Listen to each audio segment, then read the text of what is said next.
SSC వెబ్సైట్లో ఏది apply చేసుకుంటామన్నా కానీ ఇలా ఎర్రర్ అని వస్తుంది. ఇది ఎందుకు వస్తుందంటే వాళ్ళు ఆధార్ వెరిఫికేషన్ని కొత్తగా తెచ్చారు. ఆధార్ వెరిఫికేషన్ అయితే మాత్రమే మనకి ఇలా ఎర్రర్ అనేది ఫిక్స్ అయిపోతుంది. మనం దేనికైనా అప్లై చేసుకోవచ్చు. అది ఎలా ఫిక్స్ చేయడమో స్టెప్ బై స్టెప్ మీకు చెప్తా.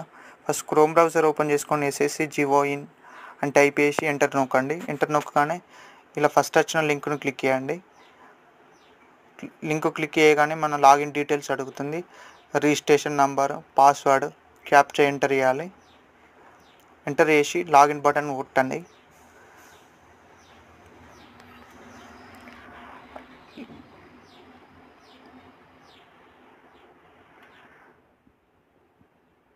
లాగిన్ క్లిక్ చేసిన వెంటనే ఇలా వస్తుంది. రైట్ సైడ్లో ఎడిట్ రిజిస్ట్రేషన్ డీటెయిల్స్ అని కనిపిస్తుంది. అది క్లిక్ చేసి ఇక్కడ do you have a Aadhaar అంటే ఒకవేళ నో ఉంటే ఎస్ అని క్లిక్ చేయండి. ఇక్కడ బాక్స్ టిక్ చేయండి. మా ఆధార్ నెంబర్ ఎంటర్ చేసి సెండ్ ఓటీపీ క్లిక్ చేయండి. ఆ క్లిక్ చేయగానే ఒకవేళ ఫిక్స్ అయితే మాత్రం వెరిఫైడ్ అని వస్తుంది. రాకుంటే సర్వర్ బిజీ వల్ల రావట్లేదు ఈ మధ్య. దాన్ని మళ్ళీ చేయండి.